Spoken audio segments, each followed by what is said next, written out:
Hello, Rebels. So these we just got the Alien Mobilization briefing for this weekend dropped. It's pretty interesting. So we have the opportunity to get the new projectile alien armor type. This is going to be great for basing, especially against the Xeno bases, which deal a lot of projectile damage. So having a lot of projectile resistance is going to be needed. But the big thing is that we have the heavy Shatter driver option, which pretty much doubles or more. Even with the level 1, it's going to give you a significant amount of damage more than what we're putting out right now. But then we have this bad boy. So with this, I think the stats speak for itself. 429, it has built-in shield bypass. This is essentially what we've been using the last week, or I've been using running around. I'm about to release a Civil War video, which is just a lot of basing with this current one. So this is going to be crazy. It's going to be awesome. I'm going to try to fit a few up, at least one or two, just to try it out.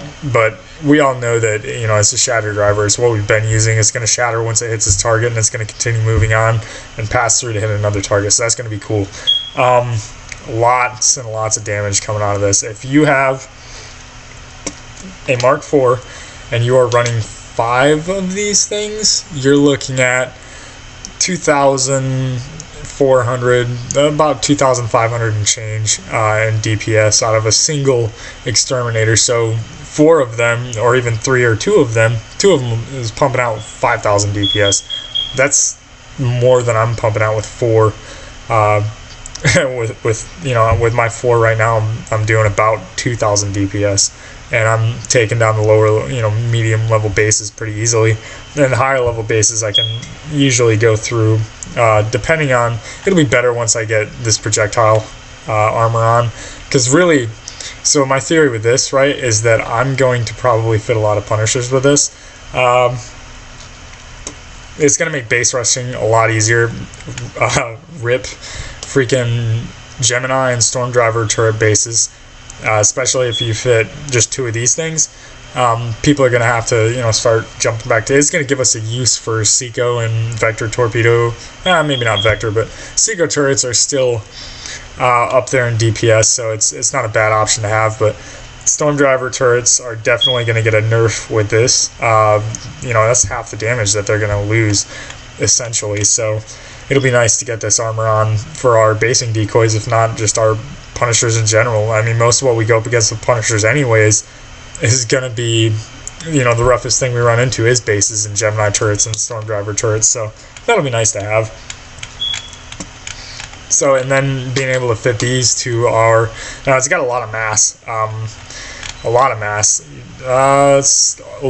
about 2.5 times the mass that you're getting out of a regular Shatter driver, which I've been considering playing with my fit a little bit, taking the special off completely. Unless you're doing fleet versus fleet, you don't really need the special. The old siege driver basing fleets didn't really even use any kind of special on them in general, but it doesn't really give you that much more mass.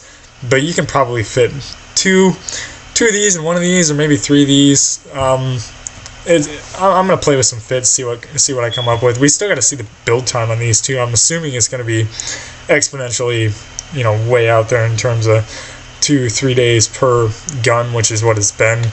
Well, the Xeno disintegrator cannon wasn't that bad, but still. So what are we going to be hitting this time? Well, what are we going to get? What are the other prizes? Here's the resources. Nobody really cares about that. So Frenzied Hex, Frenzied Scatter. I actually, I'm going to hold off on talking about that for right now. Well, I might as well. I really didn't want to go into this, but basically Frenzied Hex and Frenzied Scatter are probably 2 of the most overlooked weapons in the game right now. If you go and you check the fleet calc, check out the experience points that these are offering, and I've tested it in game. I currently have a level 46 Basilisk fleet that has 6 Basilisks with Xeno 4x, Xinthium 4x3 for armor, so it's not short on experience points, but I've got Frenzy Scatter 3s on them. Whoop. Frenzy Scatter 3s are running on them, and they literally, you're looking at 50 DPS per gun, and I think about 200 experience points. To give you a frame of reference for experience points, the current Aurora 3 gives you 3,400 experience points. So this does about as much damage with 52 DPS for literally like 5% of the experience points. Same thing with Frenzied Hex, Boosted Pulse. It's also the same thing with Repeating Polaron Rays. All these special weapons, they now have a purpose because they offer low experience points. So you can use some high-end fleets with low experience points. I'm going to release a video on some fittings that I've done. I'm not sure if it's going to be to the general public, but definitely for specific individuals that are going to get it. I'll probably release it to my Patreon page. If you guys aren't aware, I have one. Maybe I'll put the link in this video. I still have to build on that, but I just haven't had a need because I only have really one subscriber right now. But I'm not pushing for Patreon. I'm not, it'd be great to get support, but that's really not why I play Vague Conflict, and it's not why I do the videos. I do the videos to throw some ideas out there. But yeah, so going back on track, you're going to get the Zeal Battleship, the Corinthian Cruiser, and the Valkyrie Carrier. Zeals and Corinthians are actually pretty decent for lower level fleet combat. As long as you stay below 55, which isn't hard to do with these ships, especially running vector torpedoes because they just lost experience points, so you can run more vector and less for less level essentially. And then same thing with Aurora, which is what I'm running on my Corinthians right now. And you guys will see a few videos of me running Corinthians through probably tomorrow when I release my Civil War video. I do have some fleet footage, but I've got a lot of basing because nobody really wants to do Civil Wars anymore. And I can't really blame them. I mean, I like Pew, but not everybody likes to go out and fleet versus fleet all the time and take a lot of repairs and coin the repairs back. So, let's see. I'll go into the top of the prizes. So Tech, Exterminator, Destroyer, full blueprint, Annihilator blueprint, Decimator blueprint, Punisher blueprint. No surprises there, right? You get the chance to get the armor. It's actually not bad.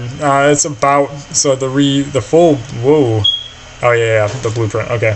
And then you have the PR, just the projectile only. You get an RI, reusable instance, or reusable item, whatever you want to call it. You get those for 90,000, 60,000 for the level 1 and 2.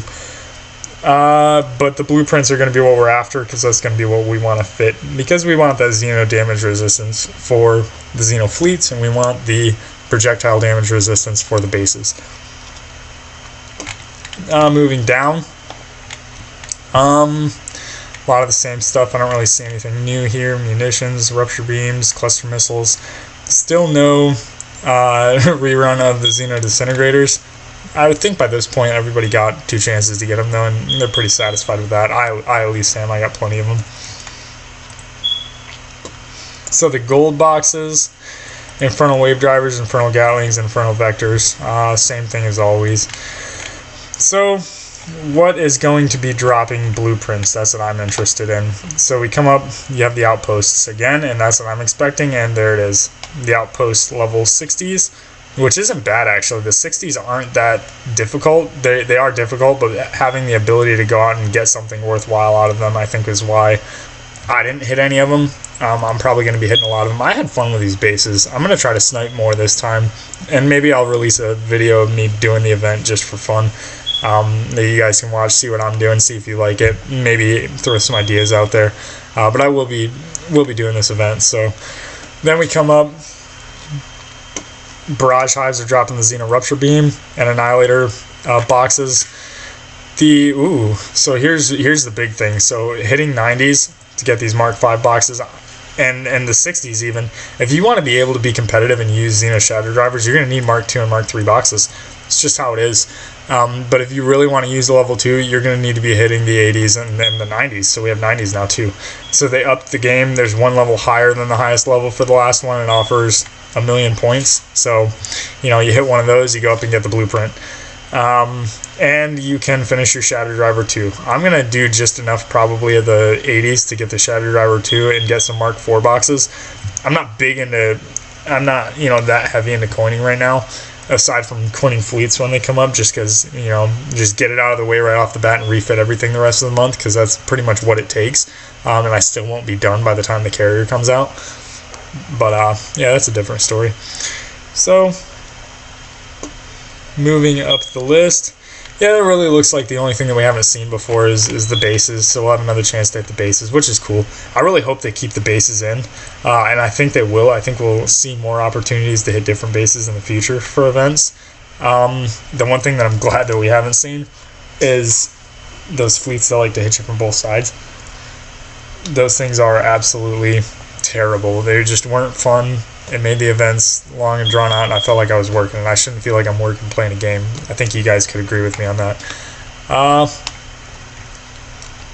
So yeah, you have the opportunity to hit some co-op targets, but they're really not going to give you that many points. The great thing about these co-op targets, though, is that gives you a chance to get your lower level players into the game. So if you have an alliance that has, some low level players that feel like they can't really do this event, I try to do it when I'm on my accounts that are around those types of players, that just they're getting into the game or they're coming back to the game after a long haul. Let's do our due diligence and try to get those guys interested in the game. Like I said, I spend a vast majority of my time when I am online on my alt account just going out and hitting these low level fleets with my alliance mates so that we can get them some of the tech from this event.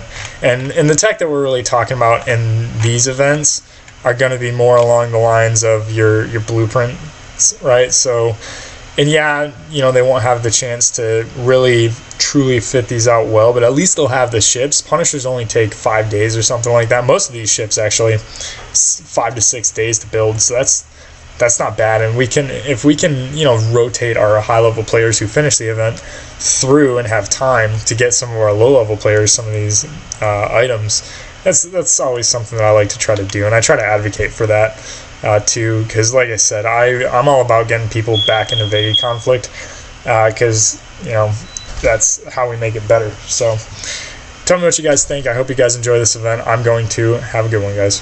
Thanks for watching.